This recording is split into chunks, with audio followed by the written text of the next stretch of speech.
Okay, welcome back to SimplyTrade Tips with Hammer and Heels. We're in the house, Julie Parks and Renee Chuichiarelli. We're going to organize the chaos in 4 minutes or less. Julie, how are you? Tell us what's going on and how do we organize this tariff chaos? Hey, Renee, thanks for having me here today. Looking forward to organizing the chaos. I'm going to cover strategy. If you can cover apps, we're going to talk about 4 key steps to organize this chaos that is tariff craziness.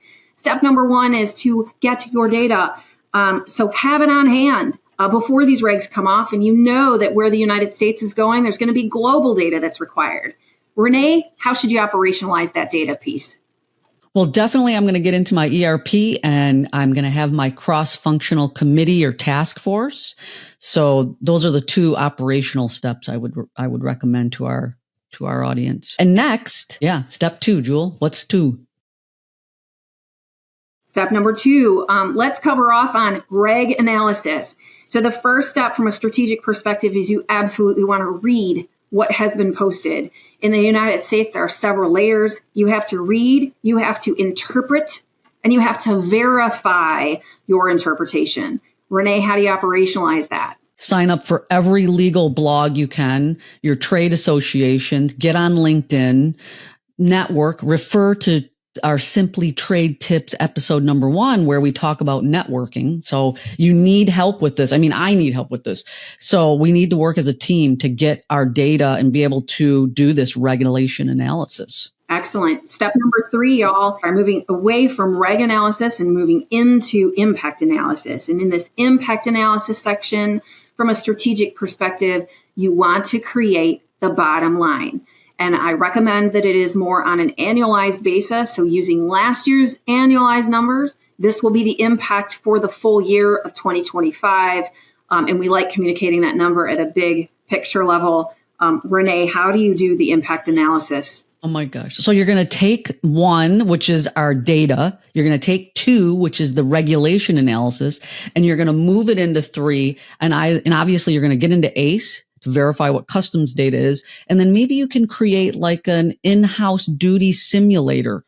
You know, there's software, or maybe you have tech people that can help you. So that's what I would recommend to operationalize your impact analysis. I think when it comes to impact analysis, we might not always get it right, but the idea is you want to document how you performed your impact analysis. So for example, on steel and aluminum, you may not have all an understanding of what steel and aluminum content value is, but you can document that you made an assumption that 30% of the value of what you import is related to steel and aluminum, or maybe 50, whatever the number is. Let's move on to kind of our 4th and final step, which is to communicate the impact analysis and also kind of measure. So from here, from a strategic perspective, we like the idea of publishing that bottom line in a succinct single sheet that consistently gets updated. The leadership will get very attuned to understanding the categories of analysis and understanding what's new you can highlight. But the idea is that you'll have all of the impact analysis for tariffs on a page. Renee, how do you operationalize that?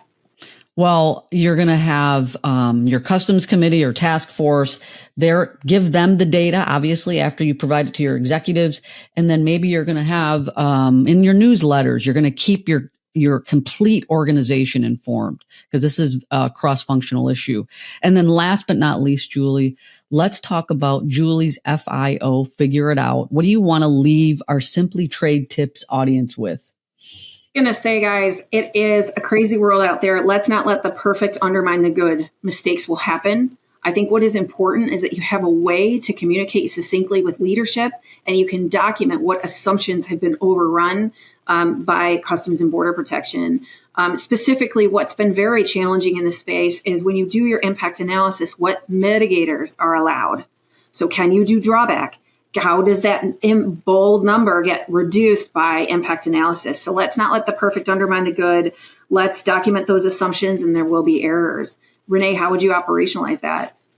Put your audit program in place. In fact, make your audit program more detailed, because as we know, CBP has increased their enforcement. So auditing is you round out, you close the door, right? So thank you, Julie, for our 4 steps and our FIO. We're glad you guys are here. Thanks for listening.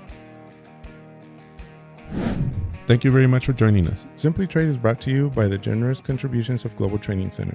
You can follow the show and GTC on LinkedIn or Twitter and other social networks. Make sure you check out the show notes in the description for a full rundown of today's show with all the important links. Also, make sure that you share this with a friend and subscribe on your favorite streaming platform. We really like hearing from you.